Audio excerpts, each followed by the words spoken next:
Урматтуу мекендештер, сиздерди Кыргыз Республикасынын эң негизги мамлекеттик майрамдарынын бири Конституция күнү менен чын дилимден куттуктаймын.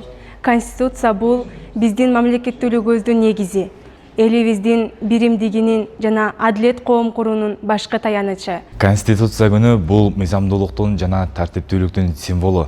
Биздин баш мыйзамыбыз мамлекетибиздин туруктуу өнүгүүсүнө жана жарандарыбыздын бакубат жашоосуна жол ачып келет. Баш мыйзамыбыз ар дайым элибиздин кызыкчылыгын коргоп, мамлекетибиздин келечегине бекем негиз болуп берсин. Ардактуу мекендештер, бул улуу күн эгемендүүлүгүбүздү, биримдигибизди жана адилеттикке болгон умтулуубузду таңазган майрам. Конституциябыз өлкөбүздүн туруктуулугун жана өнүгүүсүн кепилдиги. Урматтуу жарандар, Конституция бул мамлекет менен элдин ортосундагы ишенимдин көпүрөсү. Ал биздин укуктарыбызды коргоп, милдеттерибизди аныктайт. Ар бирибиз Конституцияны урматтап жана анын талаптарын сактоо менен мамлекетибиздин келечегине салым кошолобуз. Өлкөбүз өнүгүп өсүп, элибиз тынчтыкта, ынтымакта жашай берсин. Бүгүнкү майрам ар бирибизди мыйзамдуулукту бекем сактоого, мекенибизди өнүгүүсүнө активдүү катышууга үндөйт. Ар бир жарандын укугу менен эркиндигин кепилдеген негизги мыйзамыбыз ар дайым бийик болсун.